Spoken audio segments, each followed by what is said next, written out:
What is up, everybody? This is Rebecca Johnson of Supergirl Radio. We're going to get started here officially in a little bit, so we'll wait until Morgan joins the stream. But for this episode of Supergirl Radio, we're going to be talking about All-Star Superman #3. So we're working through this story leading up to the new Superman movie, because All-Star Superman was an influence on James Gunn's film that he made with David Cornsweet playing Superman. So we are going to be reading it. It also has a little Nasty Luther appearance, a very, very brief one. But we're reading it for multiple reasons. I am rereading it, and it has been difficult because I don't think the reread is doing any good positive things for All-Star Superman in my eyes. But we'll talk about it and we'll discuss it. And maybe in the discussions, things will improve. I also happened to be doing a little spring cleaning last week and went through I had boxes of books still from my move from 6 years ago that I finally went through. And I found I had this copy of All-Star Superman in my boxes that I had forgotten about. I kind of remembered having like a trade paperback version, although this is a hardcover version because I'd read it before, but I had forgotten this existed in my collection and found it last week. Notably, I only found volume 1. So there is a volume 2 that either I don't have anymore or I never bought it in the first place. So I guess I'll have to buy volume 2 just to be a completist. So I'll be interested in seeing how this compares as we go through it, to see how it compares to the digital version and Morgan's version that she has as well. So Morgan, are you ready? You're good. Okay, I'm going to bring you in. We'll talk about our various versions of the story, I'm sure, to compare what information is there and what information has been neglected in maybe the digital version for some reason. One of us always gets a fun little bonus, and you never know who it'll be. It's part of the fun. It is part of the fun. It's always good to read various versions of it. Brian says in the chat, I just went through the issue on DC Infinite and I have no memory of it. I must have missed it at the comic shop. Well, thank you for reading along with us. Hopefully you will enjoy our conversation. I hope to enjoy the conversation as well. And let's see if I can scroll down and get us started here. So we're going to be talking about All-Star Superman number 3. We don't have any news this week, so we'll get right into the issue. And we do have some feedback from Kenny, who has a good question that hopefully Morgan and I can answer, because we are wise veterans in the field of fandom. And I think maybe we can help Kenny with his question. I hear fandom and I'm like, uh-oh. I don't want to touch it. I think we have enough experience that maybe we can shed some wisdom on the question there. So let's famously, everybody's very chill and normal about these kind of things. You know, everybody treats everyone well, and no one ever disagrees with each other, and it's just a love fest fandom. Just everybody has a good time. Famously across all fandoms too. There are no toxic fandoms that have problems getting along. That's great. That would be crazy. That would be crazy. Okay, so we'll officially get started, and we'll be talking about All-Star Superman number 3. Hit the wrong button. I'm so out of practice that I have been doing that several times. So officially now, for real. Okay, we're officially getting started. I believe.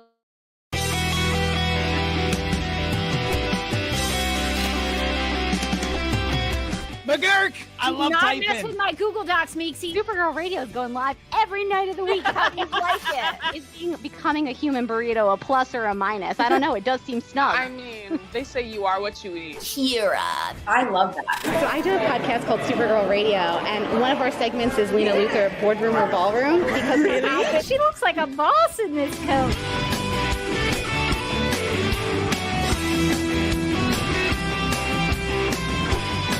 Nasty Luthor like a different Luthor?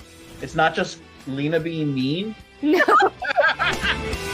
Helen Slater here. So fun to know that you're hosting a podcast called Supergirl Radio. Yes!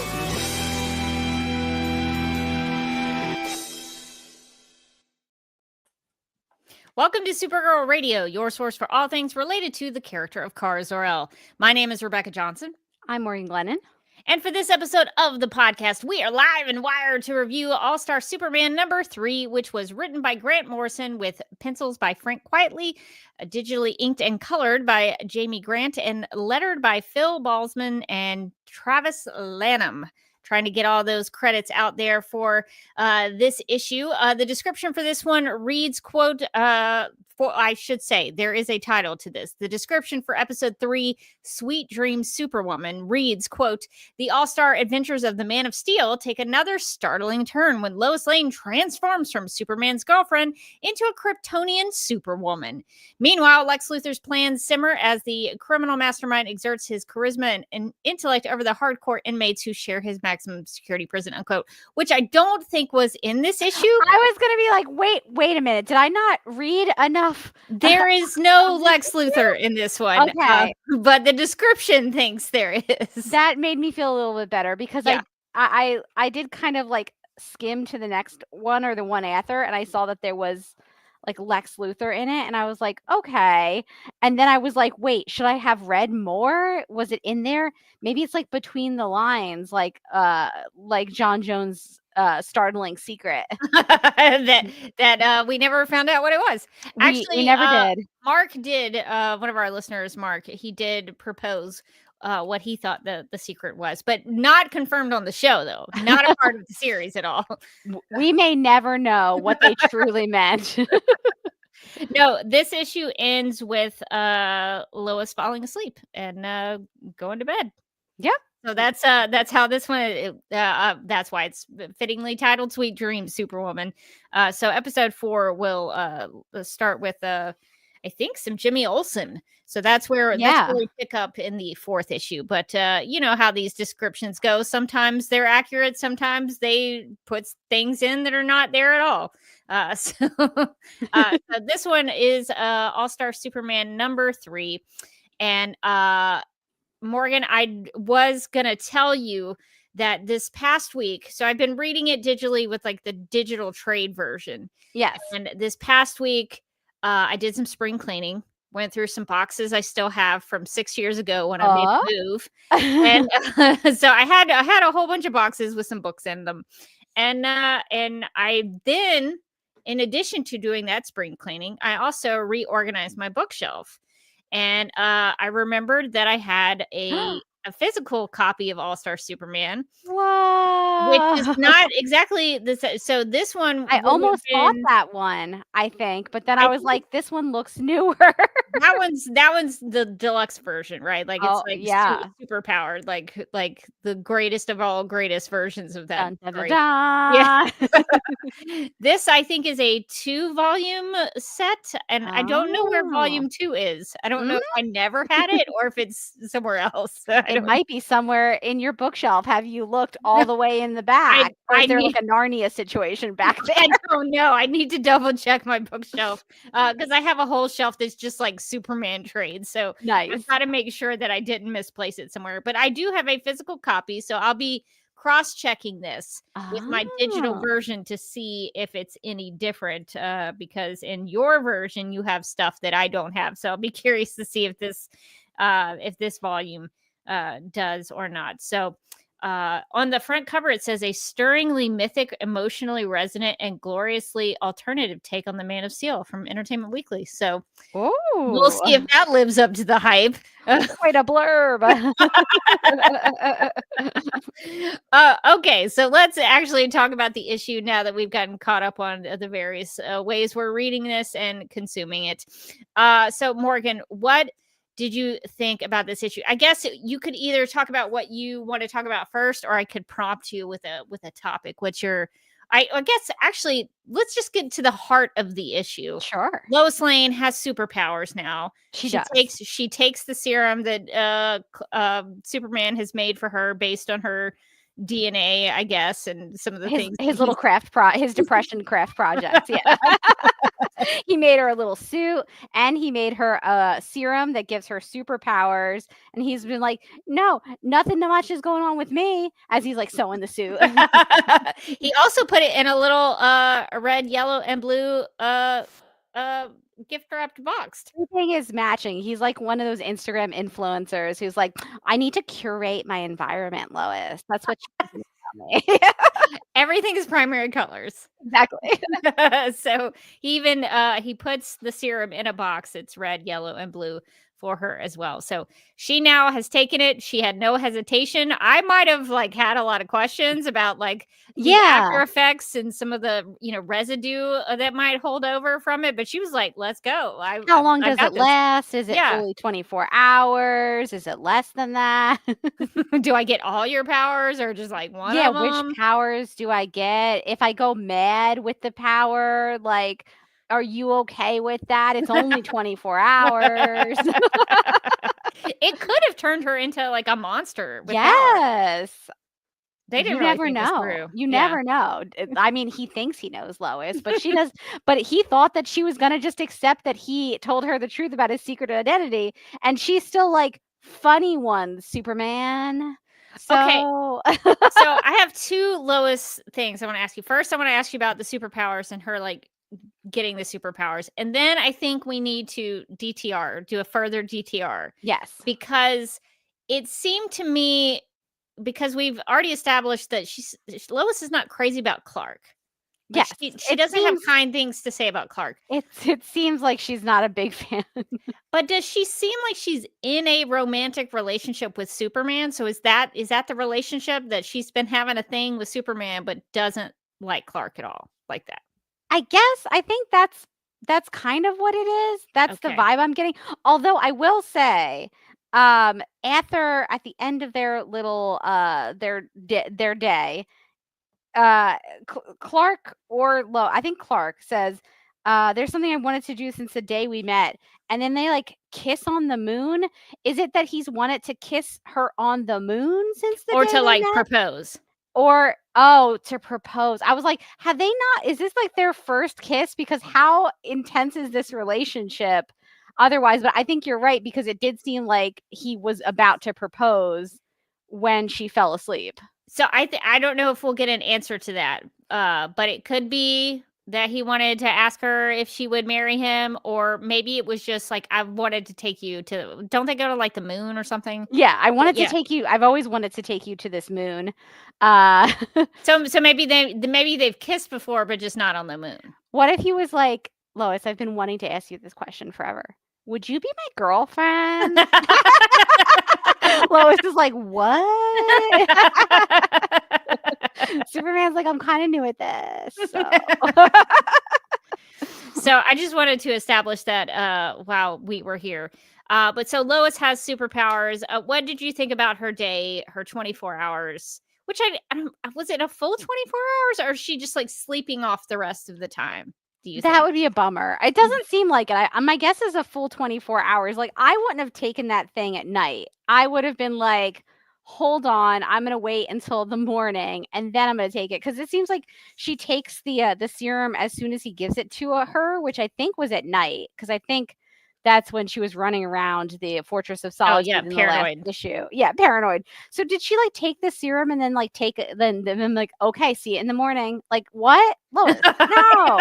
What if she like, you know how sometimes Superman or Supergirl are shown like sleeping or laying down, like hovering in the air? I wonder if she like she was just hovered like in the air above the bed. Yeah. This is great. So I thought initially when they when we got left off on the cliffhanger of her being able to get powers in the last issue, I was like, this is going to be fun, because I can't wait to see what Lois does with powers. Like a whole day of Lois getting to zip around, zip, zop, zup, and do all kinds of superhero stuff. How fun. And it turns out she doesn't get to do anything at all. That's fun. That's cool. She does no superheroing in any way.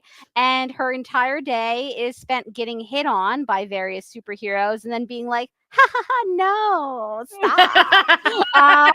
Like she could have done without the superpowers, honestly.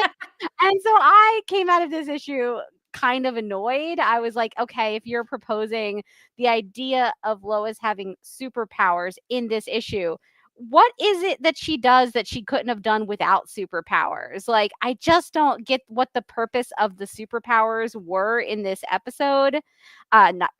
This issue. Well, the series calls it episodes. That's true. Yeah, in this episode. You're correct. Thank you. Yeah, it just seems like her having superpowers in this one doesn't really affect the story in any real way. Like, she herself doesn't have any impact on the story. She is just Lois, and she happens to have superpowers. But like, she just keeps kind of getting manipulated by different people. They give her like a fancy necklace, and then somebody comes for the fancy necklace. The Ultra Sphinx. The Ultra Sphinx comes for the fancy necklace and does like a little riddle. And Superman is like my subhead here, riddles for necklaces. It's sort of a different version of Cars for Kids, but. I just like, I don't understand. You could have had regular Lois do almost all of this stuff and it wouldn't be a very different issue. And so I don't understand what's the point of giving her one day superhero powers just so that she could like kiss him on the moon. Like, okay. I think that is a fair criticism. because to your point, Lois could have been hit on by Samson and Atlas, and well, there are things that she couldn't have done if she didn't have powers. The moon. I don't think she could have dined in Poseidonus. Yes, I don't think that she could have gone Although to. Grant said that they were going to go down there. So Yeah, so maybe just regular humans can go there too. So maybe it's like a hot reservation, but like they got down there by swimming, and usually you Maybe have to so. take like a little sub or something. I don't know. Yeah, there was a lot of things where I was like thinking that the superpowers would come into play more than they did, and she's still kind of really passive in this issue, even though she has all of Superman's powers and abilities, and we don't really get a lot of that. She's like, "Oh, great, I get to fight I get to fight a monster," and it's like, "No, you don't, girl. No, you don't." Yeah, she was actually really psyched about. She was like, "If there weren't monsters, I would have been disappointed." And so she does she sees these creatures from they're dinosaurs that escaped extinction by burrowing to the center of the earth. So we meet Kroll, one of these dinosaurs, who I guess is dinosaur like. He has like a humanoid kind of look to him in some respects. But she doesn't get to punch Kroll in any way. She doesn't get to fly around him. To your point, there's not a lot of heroic feats that she undergoes or accomplishes. The only other thing is that she's invulnerable to the necklace that they give her, because normally it would be like made of uranium, and that would be harmful to her, but because she has superpowers, it's not a big deal. So there were things that she could do with superpowers that she couldn't do as a human. But it wasn't something that I think maybe she would have wanted, which again plays into the whole thing. Like, this is her birthday. This should have been about her and doing things she wanted to do. But this becomes a thing. And I think what's important, to mention about Samson and Atlas, they were interested in Lois only because she had superpowers. They would not have been, in my opinion, they would not have been interested in just regular human Lois Lane.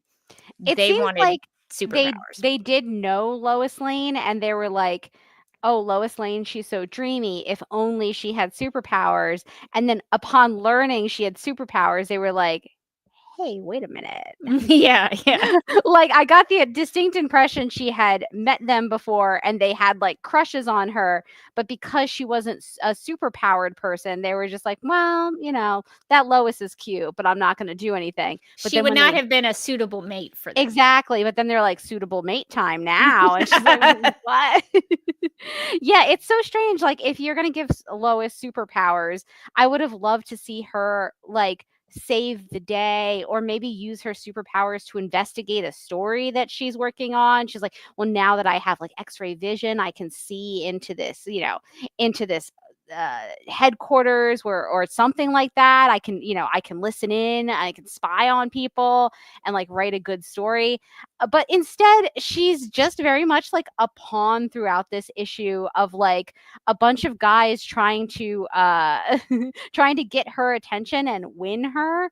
And it felt so rough for this to be her birthday. So that's not fun. I don't even know if she gets to go to her. I guess she does get to go to her party at the fancy underwater restaurant. She does get to kiss Superman on the moon. So she does get to kiss Superman on the moon. But we don't see her party. We don't see her do anything really fun with her powers. We just watch these guys fight over her for the entire issue. And I was like, really? That's what's going to happen? That's the whole thing? She also gets hit in the head with a boulder while they're it's played for laughs, I think, because she's sitting on this rock as Superman is arm wrestling Samson and Atlas, and it's a show of how invulnerable she is, that a big boulder could hit her in the head and she would still live and be fine. But yeah, and I think that every issue that we go through of this story is it's now clicking for me, reminding me why I don't love this story. And part of it is the way Lois is just kind of played as like this romantic interest between all these guys. It's not enjoyable to read, in my opinion. And I do think there is a missed opportunity with Lois, like having trouble with the powers at first. Like she immediately is like flying through the clouds, no problems. It to me that's unbelievable. And I know it's, you have one issue to work with and tell the story. And I get that there's not a lot of real estate for her to like mess up or screw something up, but it's unrealistic to think that Superman Clark probably had to take many decades to harness his powers, and then here she is less than 24 hours ready to go. Yeah, it's a story that's supposed to be about her, but is kind of not about her in any way. We also don't, we also, even though it is about her, it's for her birthday, and she's got superpowers, and it's about her. We don't know how she even feels about it. I guess she's psyched. She seems really excited, but we don't get any insight into, like you said, about her trying to figure out how to use the powers, how she feels about the powers. Instead, it's just a bunch of superhero guys being like, "No, Lois, look at me over here. My hair is beautiful." It's like, and then they had that uncomfortable joke about their belt buckles, and like one of them had a bigger belt buckle, and I was like, "No, stop!" When I got to that, doing this. When I got to that part, I just looked up and said to no one, "What are we doing here?" What's going on here? Why was this necessary? I don't know. It's so strange. It's like, I get that they're going for something that's like lighthearted and like funny. But you promised me superhero Lois and you did not deliver. Yeah. And so that's always going to be my first reaction to a storyline like this. It's like, if it was just regular Lois and Samson and Atlas had crushes on her and they were trying to impress her, I think I would be more forgiving, honestly, of the storyline. I would still think it was stupid, but like I might be like, oh, that's like fun stupid. Instead, this is kind of like low-key offensive stupid. Here we have an opportunity for Lois to be a superhero. She has a super serum. It's for the day. And she doesn't get to do anything. She doesn't get to do her own thing. She has to listen to these guys whine at her all day. Oh, yeah, no, you're great too, I guess. Thanks for your radioactive necklace that's going to get me killed. Yeah, I am not crazy about these two characters, Atlas and Samson. And I guess I need to look at the DC version of Samson, but he mentions that his weakness is scissors. And so if he was close to the biblical version of Samson, I'm like, why does he even want to get near another woman? Like, that seems like he would be like, nah, I'm good. I don't want to do this again. I'm so curious I was going to ask you about these two characters, if you've seen them in things before, because I think when Samson shows up, he's like, by Yahweh. And I was like, oh, so like the guy from the Bible? Yeah, they tried to play it up that way. They also say he's a time traveler. The thing that was most offensive to me, I mean, the stuff with Lois is pretty offensive, but the most offensive thing to me that made me go, why does anybody like this story, is this comment by I think I know where. Yep, Samson, I knew where you were going. Where he talks about what he's going to do to entertain Lois and take Lois out. And he says, we'll dine al fresco on Triceratops bourguignon. I think it's bourguignon, but I'm like never that. Right with these. I should be able to speak en français. Bourguignon. In the twilight of the Cretaceous era, then end the evening with drinks at the crucifixion. I was also like, said out loud, who would want to do that? I was like, no, get out of here, Grant Morrison. Stop this. Like, what are you doing? Nobody would want to do that. I'm sorry. That's not a fun, chill time. You don't want to you don't want to kick back and have drinks at the crucifixion. What's happening? I know it was supposed to be like a biblical reference because he is a biblical character, but that is really quite offensive. Really, like you are like offending a lot of people. So I think I can speak for other Christians aside from myself that is highly offensive. So I was not real keen, and it's one of those things where I read this story so long ago that I don't remember the little details of things. And I reread this past week, and I was like, oh, this story keeps getting worse in my reread. What? It keeps getting worse as I'm trying to like be fair to it. But it's continuing to be disappointing for me. I don't know if this Samson character is, I don't think he's in anything else. I do want to bring up, Mind the Gap says in the chat, Samson and Atlas were original to the series, and they are references to the Silver Age when Hercules would try to win Lois's attention. That would make sense, because when I look up Samson, he is only listed as appearing in All-Star Superman. So they talk to him like they've had previous encounters with him, but I guess just in the context of this version of the story, that's what it is. That's what I was going to ask, because I was like, when he's first introduced, I'm like, Samson, like the Bible Samson, he's like talking about Yahweh, he's talking about his hair getting cut.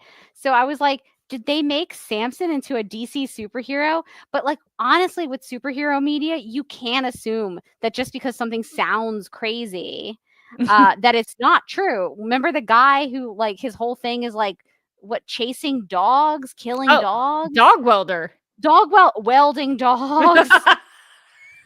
If you said which one's more likely to be real, dog welder or Samson, the guy from the Bible with the nice hair, he's a superhero, I'd say they both sound equally crazy, but I cannot believe that they would actually have a character named Dog Welder in more than one thing.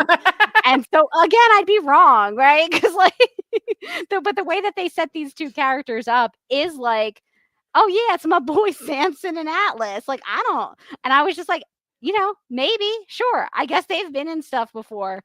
So I guess it's even confusing for people who read a lot of DC. It's also weird. I guess you could justify the Samson comment about the crucifixion that he's a time traveler. So I guess he could go to different time periods. But Samson is a character from the Old Testament. The crucifixion happens in the New Testament, so it's not even like in the same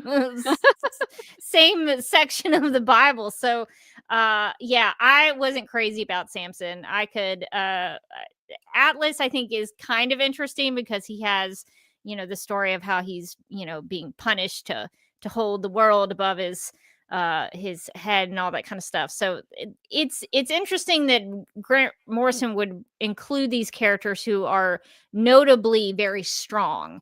And so that's why he's, to Mind the Gap's point, using them to be in competition with Superman, who also has a lot of strength. So, but then I also kind of found it a little bit offensive that like Lois would only be interested in a guy who was super strong.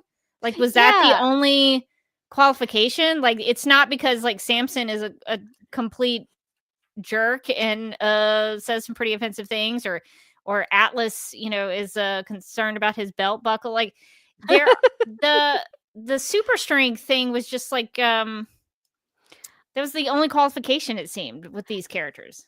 There was an implication in this issue, and I'd have to find like the specific panel, that Lois is like enjoying all of the attention and doesn't like, I think it's like Superman wants to be like, hey, I had this like whole nice day planned out for us. Like, why don't we go do that? And she's like, no, let's see how these other guys pan out. And I'm really understanding what you said earlier about like not liking this run because of the Lois, because of how they write Lois, because I do not like it as well. 3 issues in, I don't like that she seems to be like, no, it's like, this is fine, this is great, I kind of like all the attention. I don't feel like that's a super fun characterization of her. I would rather see her like go do something active with her powers instead of just try to get hit on by these 2 weirdos. Yeah, she says when she puts on that uranium necklace, she says, "I'm genuinely flattered, guys." But she continues to assume that Superman's going to defeat both of them in these super feats of strength that they're going to go about, which ends up, the result of this is that Superman arm wrestles the 2 of them, basically twists Samson's arm. It's pretty brutal. It looks rough. Disgusting. Yeah. And then Atlas is in the newspaper for basically having his whole body destroyed, like he's in a like a bunch of casts. So Superman really does take them to task. I did want to point out that the headline of that article in what looks like the Daily Planet about Atlas is crazy.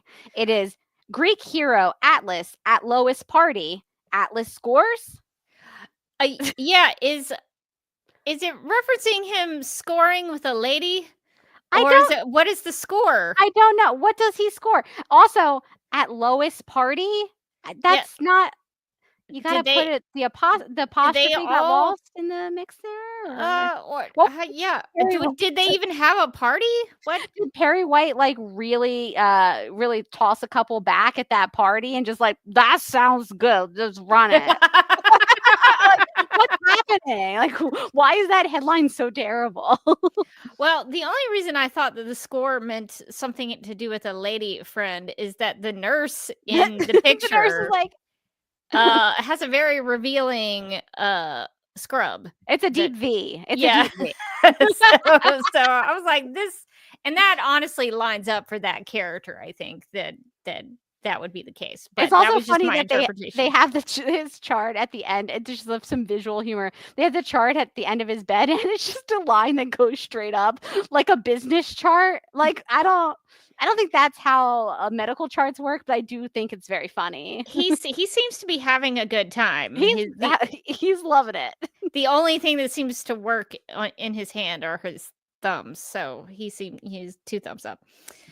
Yeah. So I wasn't crazy about the Samson Atlas stuff. I didn't love the stuff of the Lois superpower stuff, as you mentioned. I did think the Ultra Sphinx was kind of interesting. I don't know, Morgan, what did you think about this character? I thought the Sphinx was cool. I liked his headdress. I thought that was neat. I thought it was very funny that their present was something that they stole from the Sphinx and knew he was looking for. But they just gave it to her anyway because they suck. They are the worst. They're the worst. They're like, oh yeah, that present we gave you. Did we forget to tell you that not only is it stolen, but that somebody is after it and he's real mad and he's on the warpath and he wants to kill whoever took it? Anyway, I guess that's you now. Well, they explain that they tricked Superman and Lois with this necklace because they stole it and they couldn't defeat the Ultra Sphinx on their own. So they needed Superman's help in order to do it. So that's how they have gotten involved with Superman and Lois needing Superman's help. And Superman does defeat the Ultra Sphinx, but it's through a riddle for the necklace. So, Morgan, what did you think about Superman not using? I guess maybe it is a form of strength. Would you his mental mental acuity? Would you qualify that? He didn't need to demonstrate his physical strength. He had strength of mind, his intellect, his mental strength. I don't know. You could argue that, I guess. I like that because I feel like I don't know. A lot of people forget that Superman's supposed to be smart. Probably a lot of that is various different Superman stories sometimes forget he's smart. I'm not pointing to any particular one, Smallville. But sometimes it does get lost in translation that Superman is supposed to be pretty smart. So I do like it when he gets opportunities to be like, hey, I'm not just a pretty face, you guys. Right. I've got a little brains in here. Although I was like the riddle itself, I was like, okay. I feel like the riddle's maybe supposed to be like connecting in with the larger storyline about Superman, maybe dying. So the riddle is, what happens when the unstoppable force meets the immovable object? And Superman says they surrender. And the Sphinx is like, cool, that works. Acceptable answer. Acceptable. He didn't even say it was good. He was just like, sure. He didn't even say it was right. He just said, yeah, I'll take it. I'll take that one. All right. And then I guess I don't know, do they get to keep the necklace after that? Is that what's happening? We Uh, never I see the necklace again. So I I guess it doesn't matter. yeah, I don't think they say, but I assume Samson and Atlas maybe take it with him. I don't know. I don't know. That's a good question. They never Yeah. show what happens to the necklace afterwards. I did think, yeah, the riddle itself, I thought, okay, that works, I guess. So I guess my question to you, sorry, I didn't mean to interrupt. No. Um, do you think there is someone in this story who is the unstoppable force and someone who is the immovable object? Ooh, that's a good question. And the reason I ask is because after the Ultra Sphinx asks the question, there's several panels where it's like a close up of Superman. He looks at Lois and then he has like a realization and she looks at him. And so it's almost like they have this connection between each other when Yeah. he's forming the answer. So I wonder, this was my sort of interpretation. I don't know if we'll find out by the end who this might be referring to, if at all, if it ever comes back into play. But I don't know if like Superman's the immovable object and Lois is the unstoppable force. I don't know. That was a thought I Ooh. had. I thought it might have been the opposite, that Superman is the unstoppable force because he's Superman, but Lois is the immovable object because could be. she's just so stubborn. That could, I mean, this, especially this version of Lois. I Yeah. think definitely. So I think it could be either way. So I don't know if we'll see that come to fruition, but I did wonder if that had something to do with Superman and Lois. Yeah, that's a really good one. I was reading it more through the lens of a Superman knowing that he's going to die. So Right. kind of reading it as he's the unstoppable force, but death is the immovable object. And he'll have to surrender to it. Yeah, so I feel like there's layers. Like you can read it a different way. But yeah, the panels where he and Lois are looking at each other definitely does lead you to believe like there's something, going on between the two of them where they're like kind of like mentally like, yeah, it's that. Yeah. So Superman does come up with the answer, I think, because of his love for Lois there. And I like the idea that it could be something to do with his death that may be coming for him. So I like that interpretation as well. Were there any other things about Superwoman here, I guess, in this issue? Any other thoughts about Lois with her superpowers? I just wish she had gotten to do more. I mean, we do see that boulder fall on her head, but even still, she's watching some other people do an arm wrestling competition over who gets to win her. So I don't feel like that's a win for her, honestly. Yeah. I do like that they get to go onto the moon and have like a nice romantic kiss, and that they towards the end of the night she talks about how her she can feel her super abilities. It's like the only time she talks about what the super abilities even feel like. She talks about I can't smell the trees in Canada anymore. And at least I'll never have to put up with the annoying sound of the Jimmy Olsen Superman watch, which I thought was fun. Zeet. Yeah. Zeet. Yeah, I do like that. That the ending I thought was really nice, where it's been a long day. There's been a lot of commotion, a lot of probably flying around, and they're just kind of sitting, I guess, on her balcony. Maybe that's what it looks like. Kind of looking over the city at night, and then Lois falls asleep, and so Superman basically tucks her into bed. Still with I think the costume on, with the super suit on. He's like, listen, when there's craftsmanship this good, it's pajamas as well. So I did think the ending was nice, that he made sure that she was safe and taken care of, and that her day was complete, and she seemed to have a good time with it. So I think, even though I had issues with some of the way the story in this issue kind of went, I thought the ending was a nice way to end it. So there's I did really like the ending. I like that he is going to ask her a question. It seems like he's going to ask her to marry him, but then she falls asleep. I thought that was really cute, and then he tucks her in. And then so at the end of the issue, we see a Daily Planet, which is like the second Daily Planet we see. The Daily Planet we see says Superman dead, which is presumably the Daily Planet that Samson shows him. But we get to see the full page at this point, and it says by Clark Kent. So that makes me less worried about him. I'm going to be honest. Yeah, that does seem impossible. If Superman is dead, that Clark Kent would write that. There's also, it looks like an ad for maybe a luxury car, a Luxus Samaritan, which I assume maybe is another biblical reference, like the Good Samaritan. It has the question from the Ultra Sphinx, what happens when the unstoppable force meets the immovable object?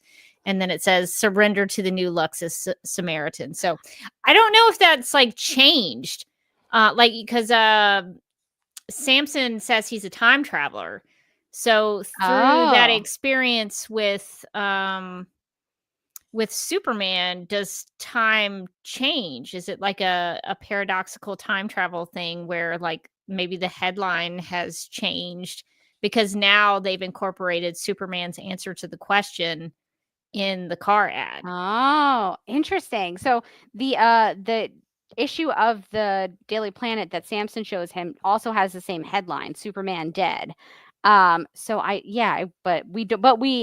blocks off where he shows the Superman dead. It blocks off the byline. Yeah. So we don't know who the byline's from. So that could have been the issue that Samson is showing him, or it could be a different issue now that they went through this whole adventure together. I wish I could tell you I remember where this story is going, and like I know that this is we're sort of in this together, you and I. But it's been so long since I first read it that I genuinely have no idea what's coming. So it's fun. It's fun. It's like I'm reading it for the first time. It's like you're experiencing it all over again. The other thing I did want to point out is that the Luxus Samaritan is the same car that's being destroyed by my new little buddy, and it's Steve Lombard's car. Yeah, Steve Lombard is very upset that he just has got that had his car destroyed. Steve Lombard, we should probably note that he makes another reference about how much I think he likes Lois. That he says that Lois doesn't need Superman. That maybe she needs. What does he say? Like an all-American, give her a good old hunk of prime American manhood. Yeah, that sounds gross. There's got to be a better way to say that. So Steve Lombard does seem to still have a thing for Lois, and it seems like the Daily Planet staff gathered at the roof of the Daily Planet for a birthday party for Lois, which seems like maybe that would have been a better way to spend her birthday. Hanging out with the Daily Planet staff. With the Daily Planet staff, yeah, like with her friends, maybe. Or the only other thing I was thinking of was that, like, were they going to meet them at the underwater restaurant at some point? Is that what the plan was, or was the rooftop supposed to be her birthday thing? That's a good question, because I sort of initially interpreted it as they were going just kind of on their own, but maybe Superman. Well, no, Kat references that Clark didn't make it. Yeah, so maybe they were all meeting up to go down there together. So see, I think so. I think it would have been. She says much more fun, like, way to spend your birthday. She says our ride to Poisonitis or poison. I think it's supposed to be like Poseidon. Yeah, has been grounded. So it seems like they were supposed to meet them at the underwater restaurant, but because of the dinosaur monster attack, they're not going to make it, and that's why Clark Kent also can't make it, because obviously he would be there as Superman at the party, and he can't be there as both. Which is not suspicious to Lois in any way. and obviously not suspicious to the Daily Planet staff. I think it's really funny that that Kat says, I should have known there was going to be trouble when Clark Kent wrangled his way out of this birthday party farce. I swear that man can smell trouble. It's like everyone's so close. They're so close. They're almost there. What if Kat was saying that sarcastically and maybe she knows that he's Superman? That's what I think. I feel I like like that. I feel like Kat Grant should always know the secret. I should always know the secret. That when I read that panel, I was like, this is like classic, like Callista Flockhart, like Kat, like pretty much knows and is just like, are you gonna tell me that that you know that I know that you know that I know? I would like to think that. It's not said in the issue, but I would like to think she probably knows. But yeah, so we do get some of the Daily Planet staff up there on the planet.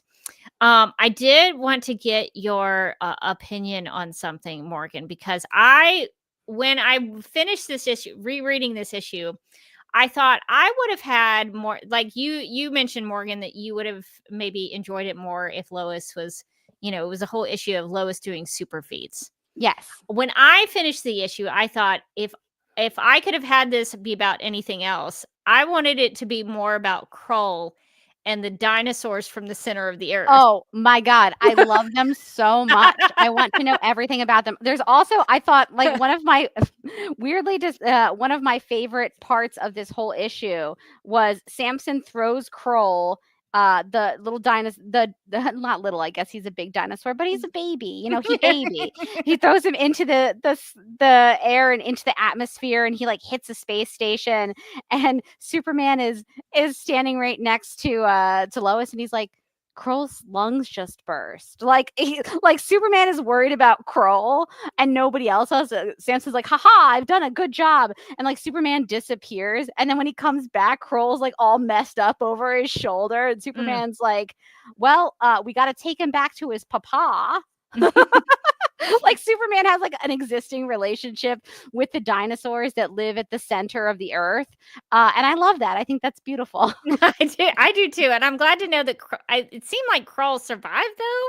It seemed like Krull survived. I don't know how you survive when your lungs burst, but like, I guess they've got some really good medical attention down there in the center of the earth.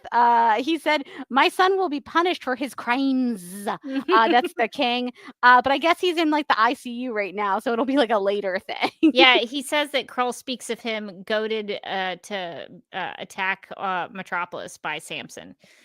So Samson's a bad dude. I don't like Samson at all. I don't for him. How dare he do that to my beautiful Krull and the dinosaur Earth people? They have a name. They're called the Subtyrannosauri. I love that too. I love it. And the I guess the father of Krull, his name Dino Taranko, I think is his name. That sounds very yes. highfalutin there. But yeah, so they have this whole subculture of dinosaurs who escaped the extinction. And I just kind of left the issue like, I want to know more about the dinosaur. I want to know about their culture, their art. I want to know why they look less like dinosaurs and more like little lizard people. Like and they speak sort of like lizards. Yeah, they got a lot of S's. They also talk Snakes. a little bit like Yoda, like if Yoda was a snake. And I think that's interesting. And I want to know more about that. Give me less of Samson and Atlas. I don't care about them at all. Give me more of the dinosaur people. Like if it was just Lois, like zooming around, like taking the dinosaurs for rides in the entire issue. Great. That's so good. I would have enjoyed that way more. That would have been amazing. It would have been a good issue. I would have enjoyed that. I guess while we're in a transitional point, I guess we could take some chat questions because some folks have chimed in. Stanley asks, is Lois usually Superwoman? Is this her usual costume look? She oftentimes is Superwoman. The first time we see a female counterpart to Superman in the comics is Lois Lane, who has sort of her own version of the supersuit. So it's usually Lois as Superwoman, but in the Sterling Gates Supergirl run, oh my God, Lucy Lane. I almost forgot Lucy's name for a second. I was like, what's her sister's name? Lucy Lane is Superwoman in the Sterling Gates run of Supergirl. And then in the Superwoman title that came out during the Rebirth time, I think. Oh, yeah, I think that's right. They promoted it as if it was a Lois Lane comic book series. And so I was like really jazzed about Didn't it. they bait and switch on that? They did bait and switch, and it's Lana Lang who becomes Superwoman. I was like, I don't want to read a Lana Lang comic. What are you talking about? What are you doing to me? But fine. Only if she's got that big, like the big fur coat on, like in Lois and Clark, the TV show. She didn't. But I will say, to be fair, I did read several issues of that Superwoman series. Uh-huh. And I kind of got into it. Nice. It was Lana Lang as Superwoman who was romantically involved with John Henry Irons.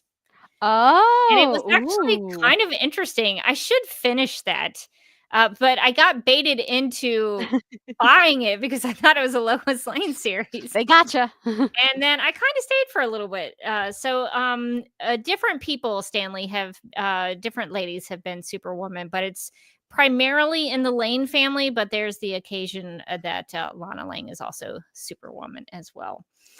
Let's see. Mind the Gap says, for what it's worth, Grant Morrison wrote a better Lois in the new 52 Action Comics and even her short appearance in Superman and the Authority. That's good to know.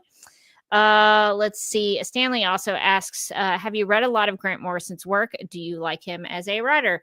The only other thing I think that I've read of Grant Morrison is his take on Guardian that we covered in the character spotlight on Guardian that we have for Supergirl Radio. So if you want to check that out, I think he wrote on 7 Soldiers of Victory, which included Guardian. And I think that take was the one where Guardian was like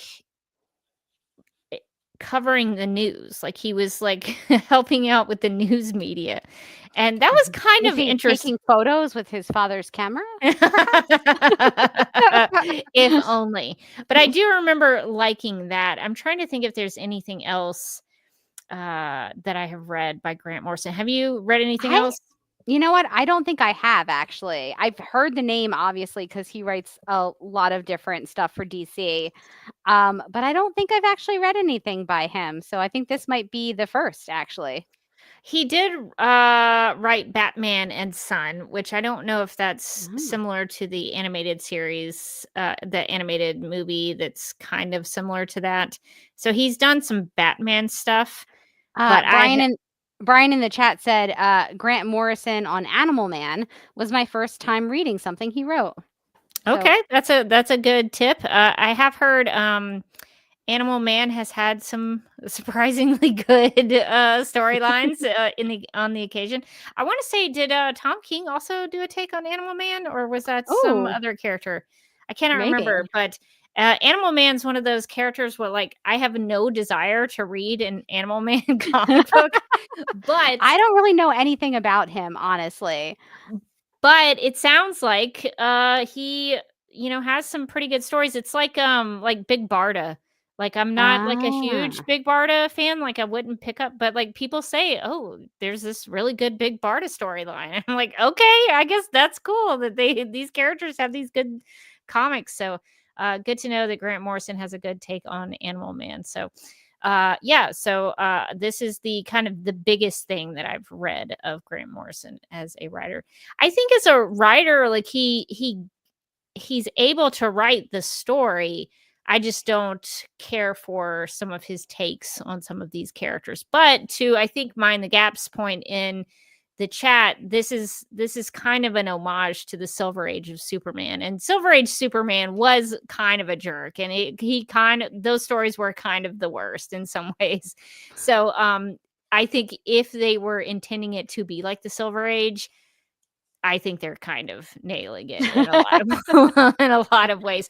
Although I will say I have a lot of Superman's girlfriend Lois Lane, which is of that time period. It was a pretty popular title that was just focused on Lois Lane stories, and she's pretty smart in those stories. So I don't know. Sometimes I think it jives with the Silver Age, and sometimes I think it maybe doesn't. But I think Grant Morrison is a very capable writer.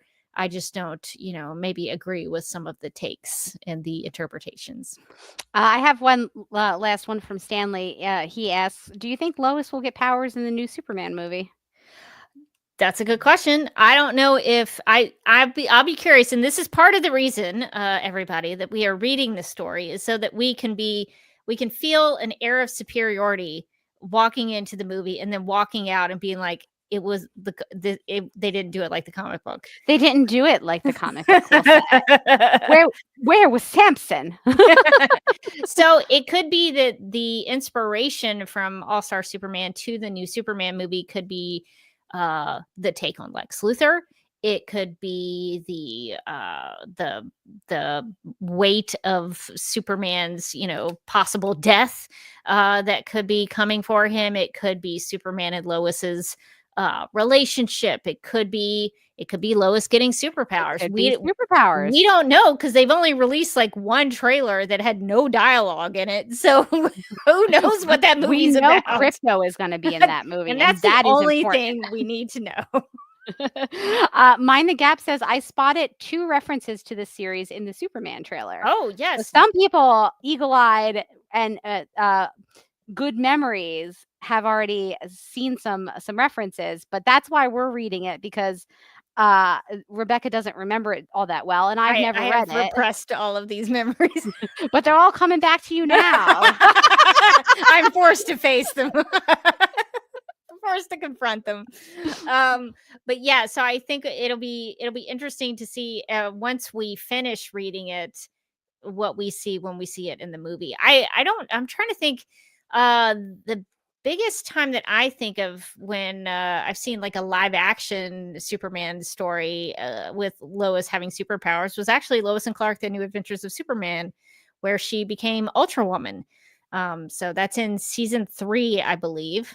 So if you want to watch that, I've been kind of going through Lois and Clark season 3 recently. I kind of got in the mood to watch it all of a sudden. So I started watching a bunch of episodes. So I'm trying to remember if Lois got powers on Smallville. I'm sure that she did at some point. I don't remember.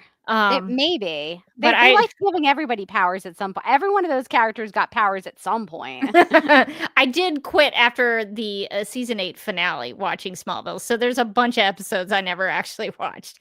So someone will have to chime in if that ever happened. But I know Lois has gotten powers in other versions of the Superman story. So we'll see if maybe Superman does give her powers. I don't know. That'd be kind of interesting if that's one of the inspirational elements of the story that they use for the very well could be Superman. We don't know. I mean, who knows? But yeah, so we'll have to keep an eye on that. I assume that we'll get another trailer at some point. The movie is just a couple of months away now, like 3 months away. I feel like it's crazy. We should get something else coming soon. The only thing I've seen is that there is a kid's backpack that has come out with abs on the back of the backpack. That's very strange. Doesn't make any sense to me because you're putting Should you be wearing it in the front then? I feel like, but the abs are back here. The abs are behind you. That's weird. It's like, I got abs all over, baby. Isn't it weird? I thought it was weird. I was like, I don't want to be that person to mention this, but the abs are on the back of the kid. Be on the front of it. But also, is it like, it wouldn't be so strange if you see somebody walking along with like a backpack that has abs? It's like, does your backpack have to be swole also? It could just have a cool S shield on the back. Why does it have to have abs? Why are we putting these damaging beauty standards on backpacks? So I haven't seen a lot of like trailer material lately, but there have been promotional products. Got that backpack. I should buy that backpack. You should try it out and see. I should buy that backpack and wear it to Superman Celebration and see if anybody says anything. That's the perfect place to take it. I bet, if I wore that at Superman Celebration in Metropolis, Illinois, it would be a hit. I would get so many compliments and I would prove myself incorrect. I would prove myself wrong. Does your bag even lift, bro? I'll see if I can find that backpack and just investigate it. We'll see. But yeah, so there hasn't been a lot coming out about the movie so far, but maybe once we finish this, we'll kind of know what to maybe expect. So, Morgan, is there anything else about the story that you wanted to talk about before we get into some of the art? No, I think we covered most of it. Cool. Any favorite panels, pages, anything that you thought stuck out creatively? Oh man. So I'm finally starting to understand people's issues with the art because man, some of the faces in here are crazy. Just crazy. So for instance, when Lois is hurt by the Sphinx, he says Lois no, and his face looks so nuts in this panel. Oh, yeah, I see what you mean. That's not really the only one of those kind of crazy faces. There's also when he breaks Samson's arm. Samson has a crazy face here. So I was like, oh, okay, wow, these faces are gonna haunt my dreams, basically. Like I'm gonna close my eyes and I'm gonna see the panel where he screams Lois no and he has no neck or something. Face just kind of emerging from his body. I don't like it. I'm gonna go ahead and say I don't like it. Those are my critiques. I did really like the full page panel where they're kissing on the moon. That's very nice. I liked when he tucks her into bed. That sequence, I thought that was really great. I liked everything with the dinosaurs that look like lizards. I don't care that they don't look like dinosaurs. I love them anyway. I don't. Why is he wearing like what appears to be like Mardi Gras beads? I don't know. Maybe he's been partying up on the surface, and I hope that for him, honestly. Yeah, maybe that's part of his subterranean culture. Maybe that's part of their regalia or something. These are the things that we should have found out in this issue instead of whose belt buckle was bigger. You can't just put him with Mardi Gras beads on and then not follow up on that. I want to know what's going on. What's going on down there? So yeah, those were some of my favorite panels were the ones that involved the dinosaurs that lived in the center of the earth. I think that's very fair. I did like the panels where Superman is pondering the answer to the question, the close up with his S curl on top of his head. I thought was pretty nice, and just the reaction, especially when you if you read it through the digital version and you do the guided view and it goes panel to panel, it's quite effective that way, in my opinion. So I did like that, and then I also thought another effective like storytelling panel was where is it? I'm trying to find it now. There's a panel where Lois is it's right before that when Samson gives that weird face. There's a panel where Superman is arm wrestling both Samson and Atlas at the same time, and Lois is in the center of it. I thought the composition of that was very good. So I would say that the storytelling was very effective in that panel in particular. So while I didn't care for some of the art, that I thought was very good. And I also have questions about Lois and Superman kissing on the moon. Now, I'm not a scientist. I'll just admit it up front. Don't know anything about anything. But when you're on the moon, when astronauts have gone to the moon, they're bouncing around a little bit. There's like a gravity situation. Like, do Superman and superpowered Superwoman, do they have to like force themselves to like do they have to like plant? Stay glued to the moon? Maybe they have to really plant themselves. Or maybe just gravity not, I guess they're always, I really don't want to say defying gravity. I'm really trying to avoid but they are defying gravity. But they usually are defying gravity as they fly. So I don't know. I don't know how that works with Superman on the moon.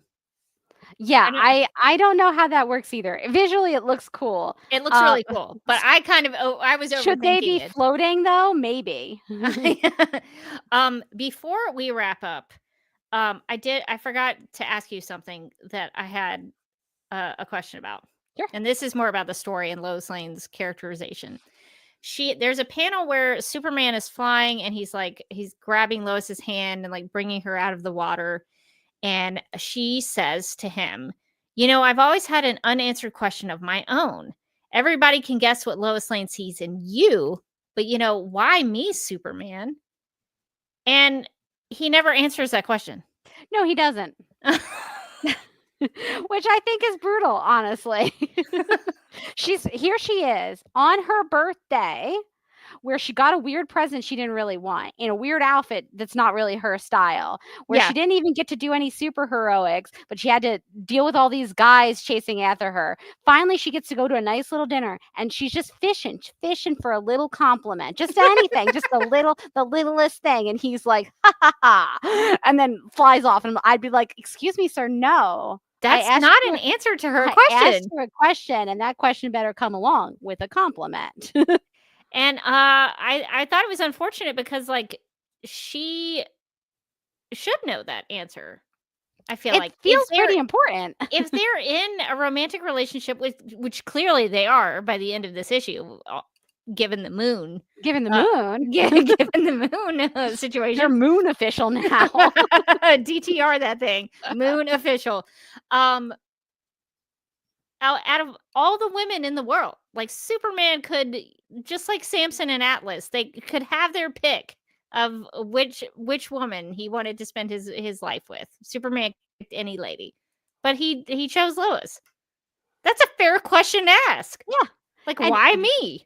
And the answer to that would probably be great to hear on your birthday, honestly. It would probably be pretty nice. What a nice little present. And I'm sure Clark would have had a really good answer. Lois. But he doesn't say anything. Poor Lois. He just flies her to the moon. This has been a weird birthday for her.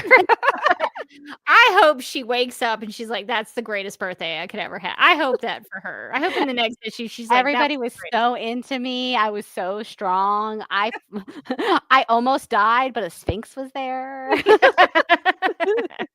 It's like those skits on SNL where the guy's like, this club has everything. Like Stefan. It's like a Stefan skit. It's got everything. Dinosaurs that live in the center of the earth. Superpowers. Samson, biblical Samson hitting on you. It's weird. Go with it. A Sphinx that gives you a necklace that will kill you, but then you don't die, but you also did die. And a kiss on the moon. Gravity be damned. It's really got everything. She had a full lifetime she lived in those 24 hours. Come to think of it, that would be a pretty exciting That's birthday. a pretty cool birthday. I can't lie. That's probably pretty fun. Now that you recap it, it's now that I recap, you know what? It wouldn't be my preferred birthday, but at least it wasn't boring. Are there things that I would have expected Lois Lane to want to do more? Yeah. But I mean, if that was my birthday, I'd probably be like, you know what? Not bad. I've had more boring ones. Okay. Well, actually, I think that I was going to ask you what you thought of this issue, but I think that's a good way to wrap it up. I think you really covered everything. Really summarized it. Yeah. Really, this birthday has everything. That's the summary. All right. Well, that is going to take us out of All-Star Superman number 3. But before we wrap up, Morgan, we have an email from Kenny. Would you like to read it? Sure. Kenny writes, I wanted to talk about a very serious subject, and that is some of our favorite IPs and franchises, Supergirl included. Our fandoms over the last 10 years are becoming toxic, and it's not fair with some crazy people going after cast and crew members, actors, actresses, etc., when they don't even know them personally. Sure, we may not all like the same things, but going after people is just wrong, in my opinion. The question is, what can we do as fans to help calm down the toxic stuff? Do you have thoughts, or would you like me to share mine? We were joking, I think, before we started recording, like, fandoms toxic? What? I've never heard of such a thing. I will say, I think Kenny mentions in the last 10 years. Oh, Kenny, it's not just been the last 10 years. It's been going on for quite some time.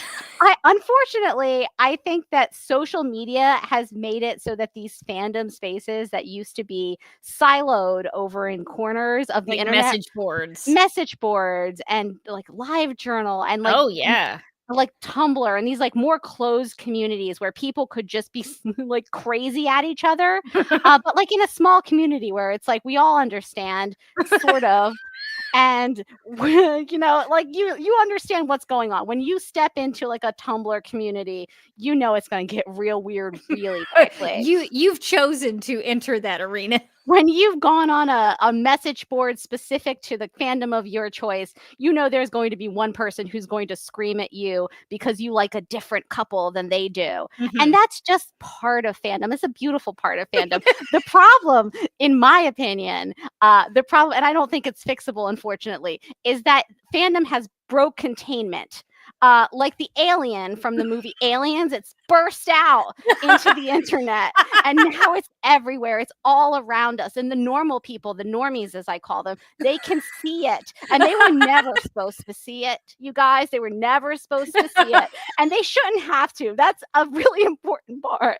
They should not have to. If you're an actress in a show and somebody is like, here's my explicit fan fiction of you and another character, don't do that. That is so weird. Don't do that. And like we're doing it now. We're just doing it now all the time. We're asking actors and actresses what they think of these like insane non-canon couples of like two characters who haven't met each other in 10 seasons. And they're like, it's like, what about the ship of everybody who loves you and the dragon? And like the actress is like, I'm a person though.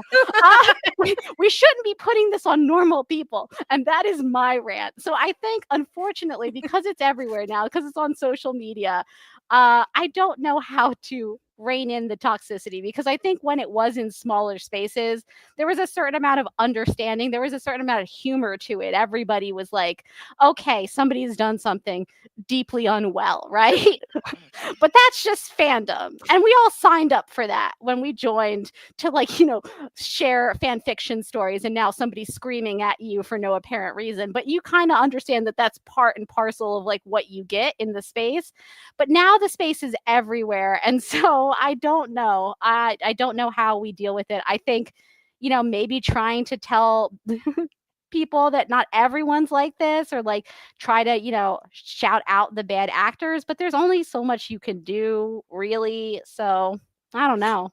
Yeah, you talking about the silos that people used to be in. It reminded me on Designing Women, Julia Sugarbaker has this whole monologue about how in the South, we have crazy people. And here in the South, we're proud of our crazy people. Like we know they exist. Some of them are members of our family. They're crazy people, and they're here, and we embrace them. And so that's kind of how I think of when I think of like back in the days of like Television Without Pity. Oh my God, yes. So some of the message boards that I used to kind of go and post on, you knew who everybody was. And you knew how they were going to respond. You knew what they were into. Had, like a shared language too, where like there'd be an inside joke within the fandom, and the fandom was such a size that everyone kind of knew the inside joke, and so you'd say the inside joke, and everybody would be like, "Ha ha!" Even if they were like mad about it or something, they know what you were talking about. But like now that fandom is so decentralized from that, like I feel like that community building that allows you to give people the benefit of the doubt has kind of gotten out of the way. And so, yeah, it's just people shouting crazy stuff, but without the, the backstory and the context of like the community. Yeah, we've lost a sense of community. And then also fandom has gone mainstream. Like as we record this, I have celebrated the 4th anniversary of Zack Snyder's Justice League being released. And that fandom got heavily criticized because we fought for the Snyder Cut. We were labeled toxic because we used a hashtag a lot. And so there are articles now being written by The Hollywood Reporter and Deadline.com about these fandoms. Star Wars has a fandom that people label as toxic.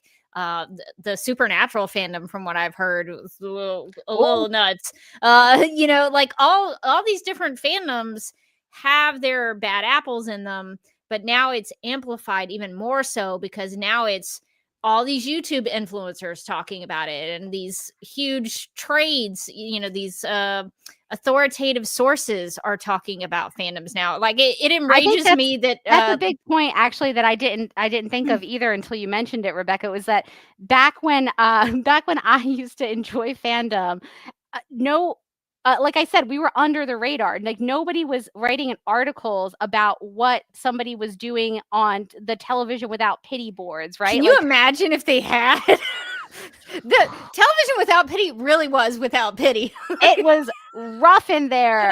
But it was my favorite. But it was my favorite message board, though. It was my favorite one. Yeah, but like people were like, maybe some campaigns to like save a show would break containment. Like we sent a lot of, I don't know, Tabasco sauce for the Roswell or whatever that they did. And like that, there maybe would be an article about that. But there wasn't articles about like just random fandom anger about XYZ thing. And now, yes, there are like articles in publications that are just about like fandom fighting, and it's like that was never meant. Normal people were never meant to know about this. That's so true. There was definitely an under the radar feeling to it. And I guess what I learned in my time with like message boards and those kinds of communities is when I can't, and I know we're like talking about this a lot, but I think this is a good question, and I think we have some insights maybe that we can share that will hopefully help Kenny. But when I got out of some of those message board fandoms, and then we started Supergirl Radio became, at least from my perspective, a chance to create community where people of varying disagreements or varying backgrounds could come together, love the character of Supergirl, disagree with each other sometimes, but still have a community where we could all gather to talk about Supergirl things. And so my approach to fandom now is trying to bring people in and create community no matter what. And that sometimes is difficult and hard, but I think with Supergirl Radio, we did such a good job of that because we invited fans to be fans. And I think now it's much more difficult because and I think you made such a good point about community, because I think now a lot of it's individualized. When you go on X or I'm trying to think, I think X is probably the platform where you have the most squabbling, because X/Twitter has always been like a cesspool of just people yelling at each other. Just people thriving on being angry. But it's such an individualized thing. You're posting from your individual account to another individual person. It's not you're not a community of people. You're just a person attacking another individual person. And that's where it makes it so personal. I quit, just as a backstory for me. I probably shared it on Supergirl Radio before, but I quit my personal Twitter account because I realized, I think by the time I quit it, I had like 3,000 followers or something. And I realized when I got angry about something and posted something angry, followers of mine would then go to that other account that I was referencing and then would post something angry to that person. And I was like, this has gone too far. And so I started to back away. I became a different person when I was on Twitter. And so I was just like, you know what? I'm just going to get rid of it. I don't need it anymore. And so there are some parts of that where I never asked people to do that. They just did it.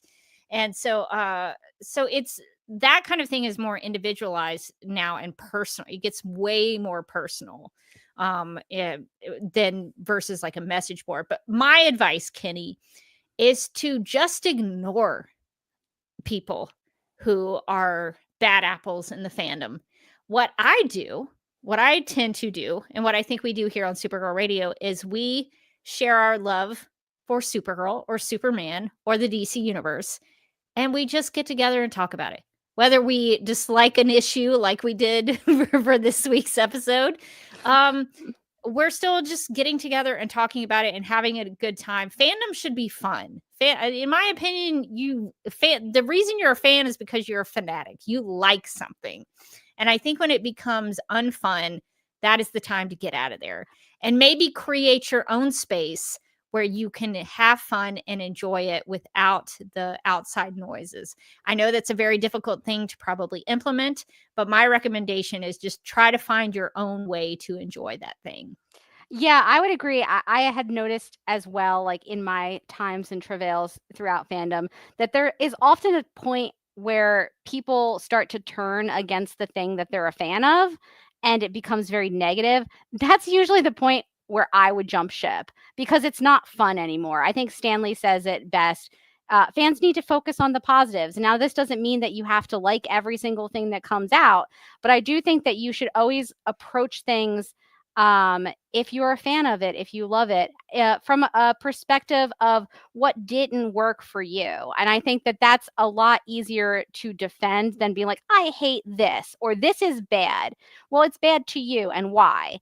And I think that that's a better way to have a dialogue, even with somebody who maybe did like it and might be like a little bit mad. You can just kind of explain your perspective. But that comes back to what Rebecca was saying, which is community. You can't do that if it's like if it's a bunch of strangers yelling at you about your opinion, which doesn't matter. And I also think that, like, unfortunately, the algorithms for a lot of social media platforms are really created in such a way that they thrive off of engagement, and a lot of engagement is arguments. Clickbait. Clickbait and arguments, saying something that is inflammatory, because then a bunch of people will angrily comment and say, I don't think that thing's wrong. That thing's terrible that you said. And then the platform is monetized so that now you get money for maybe just being a jerk on the internet. Yeah. And so my two pieces of advice are focus on the positive and be normal. That's so big. Just be normal. You're already so far ahead of the curve just by being normal. And then the second is, if you see that kind of engagement bait that makes you mad, scroll away. Yeah. Because you know what? If you engage in it, you're giving them money, probably. Like, if they've got a big enough platform, you could be putting dollars in their wallets for them to say something crazy again next week. So, like, if you see something that seems outside the pale, like very bad, always you can report it. But if you just see something that's annoying and it's like engagement bait and they just want somebody to be angry, scroll by, focus on the positives, kind of tune out the toxic people. We can never really do anything for, unfortunately, like the creatives. They're going to get so much of it. But for our own personal, like, media diet, I think you have to start filtering, unfortunately. I think that's the only option. Yeah, I think Kenny did, since you mentioned it, Kenny did mention that, like, what do we do when people are posting things straight to the actors and saying awful things? We can't do much about that. We can encourage them. We can post something of encouragement. We can like their posts. We can leave a comment, an encouraging comment to them. A lot of times, I can't remember what is the statistic about how, like, for every one negative comment that somebody says to you, it takes like so many positive comments to like erase that thing. And I even think that out. Yeah. Yeah, I think that's really pretty true. So if you are a fan of a certain actor or a certain director, that's why I like to, reference Zack Snyder stuff a lot, is that I want to, encourage, I'm kind of an acquaintance of him on VR. So sometimes I will post, like, if he posts something, I'll be like, hey, that's a cool piece of pottery that you made, or whatever. Try to encourage these people in their pursuits. That's a good way to outweigh some of that negativity. But they're also actors who chose to do this for a living. If you are an actor and you can't deal with criticism, you might need to stop being an actor, because even if the crazy people on X aren't doing it, the Rotten Tomatoes top critics are going to be doing it. It's like creative professions or rough professions, like, they have thick skins. But, like, yeah, to your point, I think, if you see like an actress or actor that you like getting a lot of hate, be a positive comment in that. Say something positive there. I think that's really, like, as individual consumers, that's basically all we can do. is like support our favorite artists. And you can support them financially. You can exactly, buy their movie digitally, or go see their movie in the theater. Those kinds of things you can support, not only just in words or a written response. You can financially. That's why I have so much Rebel Moon stuff. Is that yes.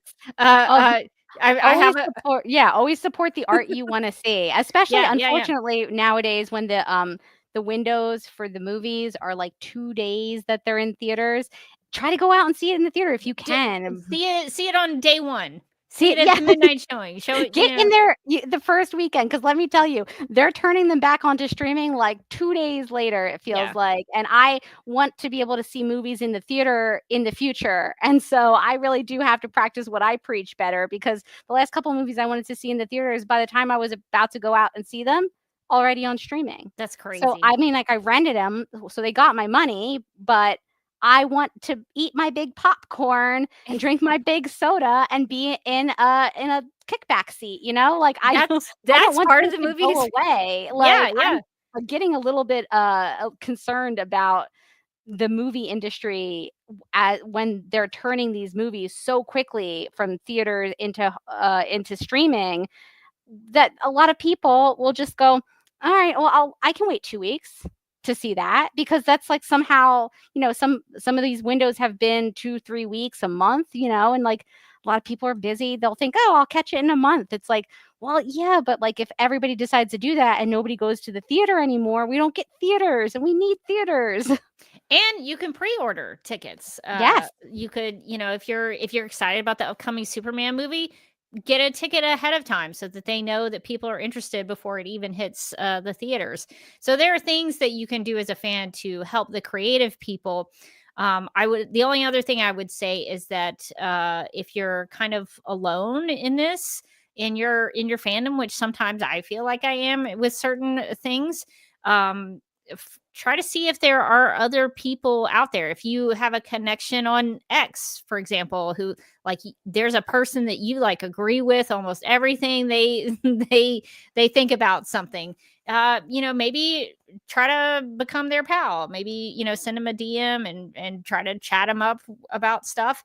Or there's a lot of creators on YouTube who have followings that talk about things. Find somebody who you think does a good job reviewing things. I would like to think that people have found us for Supergirl stuff, that we are inviting people, that we can create community here.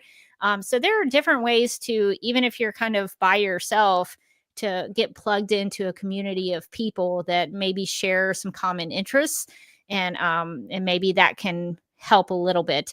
I have a friend whose husband watches a lot of YouTube reviews about things just because he wants to hear what other people say about a thing that he likes. And so I think that's a good way to make a connection with someone else about fandom related things. So I would just say, just enjoy fandom. Just enjoy it. Forget all the toxic things. Just enjoy the thing you like. And sometimes that's hard. I've been pretty disappointed with some aspects of my experience because it became very negative and unenjoyable. But once I started to just kind of focus on, okay, I like this thing. Maybe everybody else hates the Snyderverse. I love it. I think it's great. And I'm going to support those things financially, buy the books, buy the movies, buy the merch. And I'm going to find like-minded people who also like that thing and enjoy it that way. So that's what I would recommend. Yeah, I think take it old school. Create your own community where, maybe somebody in that community is annoying, but you know them and you can put up with it more. Yeah, I think everything's gotten so decentralized now, but like find your niche and hang out with those people, the people that like the thing that you like, and can have real conversations about it versus just people who are engagement farming for anger. Yeah, leave those people alone. Those people will always find somebody who's going to be angry about something. The internet is a very angry place. Find the people who you want to talk to, who are like looking at fandom in a similar way as you are, who are more positive. I think it's been easy for me. I don't want to speak for you, Morgan, but it's been easy for me in regards to Supergirl or Superman fandom because we've made a lot of contacts with other podcasters. It's And true. so that's been kind of some of our community that we've developed with different people who talk about these same kinds of things. And so that's been really helpful in case I have a question or something like that. I can hit them up and be like, okay, what does this mean? Why are we doing this? And so I think that, whether it's like a podcasting community or a fan community or whatever it is, I think just making connections with other people and then just practicing it on your own. I mean, nobody else I know. Well, I know maybe a couple of people who love Lois and Clark: The New Adventures of Superman, Morgan included. But I just watch it on my own. I just enjoy it. I just sit back, watch a couple episodes, binge a couple episodes, and just have a good time watching it. And sometimes that's enough. I have sometimes found that the best way to enjoy something that I had previously been in a fandom for is to not like look at it through a fandom lens and just enjoy it for what it is. Like, just enjoy the product, and instead of having all of the baggage of like this person and this person should have gotten together and not that person and that person. It's like, it's fine. You can just watch the show or the movie or listen to the music or read the books and enjoy it. And you don't have to, if fandom is bumming you out, you can always just take a step back from it and just enjoy the thing that you enjoyed in the first place. Yeah, that's actually a good point too, is maybe take a step back and take a break from it and then come back to it and rediscover it. So those are all really good points. So thank you for the thoughtful question, Kenny. Hopefully that was helpful in some way. And hopefully those kinds of things will help answer your question. Well, I think that's going to do it for this episode of Supergirl Radio. If you would like to contact us, you can post a comment on our website at supergirlradio.com. You can email us at supergirlradio@gmail.com. You can like us on Facebook and follow us on X and Instagram, all at Supergirl Radio, where you could create community with us. If you would like, if you like what we do, we encourage you to give us a rating and write us a review on Apple Podcasts or anywhere else that you listen to podcasts. Supergirl Radio is part of the DCTV Podcast and Multiverse of Color Network, so give those a look. You can hang out with us as we go live and wired on Tuesday nights at 9 p.m. Eastern on the DCTV Podcast YouTube channel. We have been streaming to Facebook on the Supergirl Radio Facebook page, but now Facebook is implementing a new thing where they're not going to be holding live streams for a long time. Live video is going away after like 30 days or something. So if you watch it quick, so I guess we'll still stream to Facebook. I don't know. Why not? So it'll be there for a little while, but it'll be there for a moment in time. So but if you miss to the DCTV Podcast YouTube channel, you're gonna want to go over to YouTube. So we will be doing it, but just know that the Supergirl Radio Facebook page will only have the live stream up for a limited amount of time moving forward. DCTV Podcast also has a TeePublic store, so if you're in need of new DC or DCTV or DC Comics related t-shirts, tank tops, sweatshirts, magnets, tote bags, pens, phone cases, pillows, or stickers, go to supergirlradio.com and click on the TeePublic store link at the top of the page. And since All-Star Superman number 3 featured the Daily Planet staff, we have actually, we don't have the online version. I made an overlay for it. Actually, let me upload it. I forgot to upload it. But we do have something that we could recommend for the TeePublic store once it gets in there. Sure. Okay. Yes. Yeah. So you love the Daily Planet staff. We love the Daily Planet staff. We have some Daily Planet designs in the DC TV Podcast TeePublic store that we would love to suggest, which you can see on screen now. Yeah, you can. Once things get put where they're supposed to be. But yeah, so we have some Daily Planet designs. So if you want to represent the DP, definitely check that out. I need to get that Daily Planet photography snap. I like that one. I am definitely going to have to get that because that would be fun to wear around Metropolis, Illinois. Okay, and we would also like to thank the Legion of Super Sponsors for supporting the Supergirl Radio Patreon. These people are Michael, Anne-Marie, Yvonne, Nicola, Abby, Miriam, Nicole, Brian, Ethan, Majuba, Annie, Rachel, and Kit. If you'd also like to become a Legion of Super Sponsor, you can go to patreon.com/Supergirl Radio. And I think we should be recording a conversation if you're caught up, whenever you're caught up with The Way Home season 3. I cannot believe there's already been 3 seasons of The Way Home.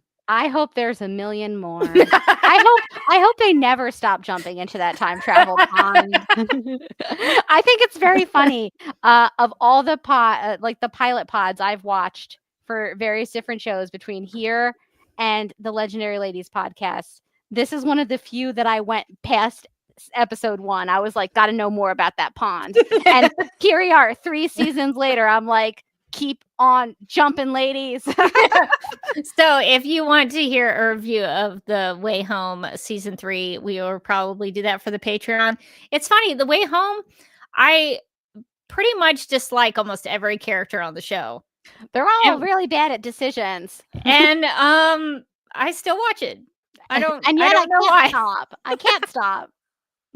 I think I watch it for the train wreck value. How worse can they make all of this? What are they gonna do now? It's gonna make it bad. I dislike almost every character, and yet I continue to watch that show. It's crazy.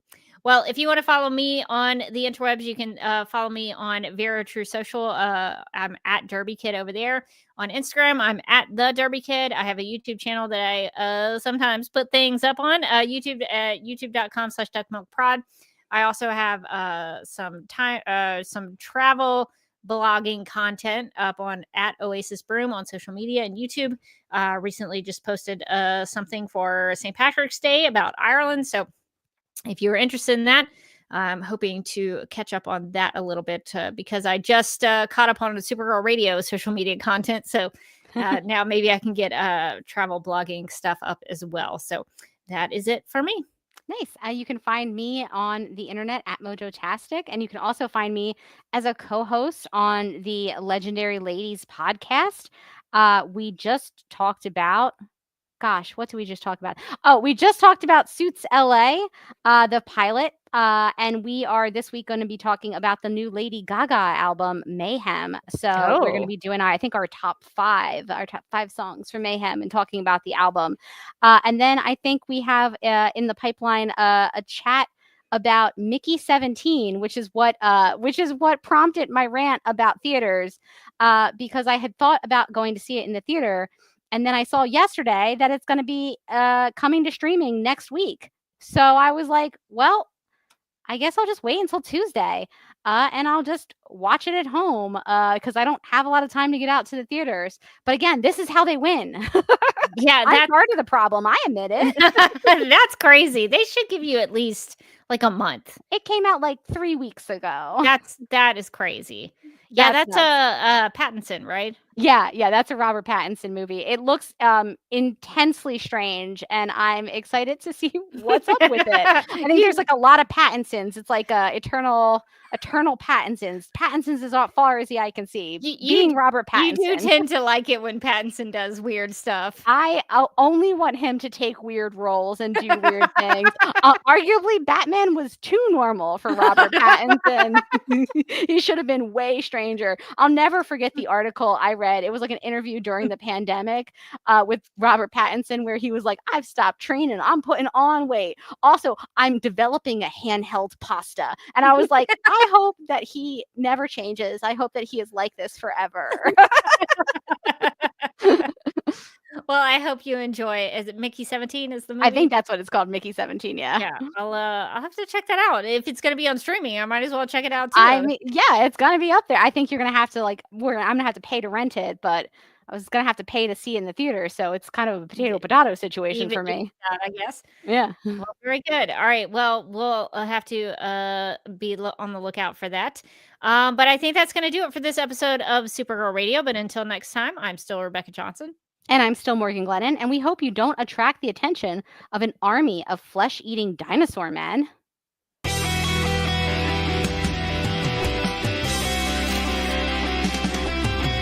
McGurk, I love not typing. mess with my Google Docs, Meeksy. Supergirl Radio is going live every night of the week. How do you like it? Is becoming a human burrito a plus or a minus? I don't know. It does seem snug. I mean, they say you are what you eat. Kira. I love that. So I do a podcast called Supergirl Radio, and one of our segments is Lena Luthor, Boardroom or Ballroom, because her outfit. She looks like a boss in this coat.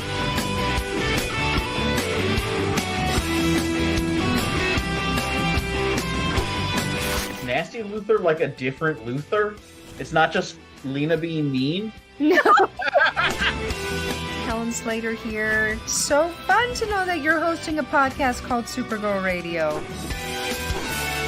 Yeah!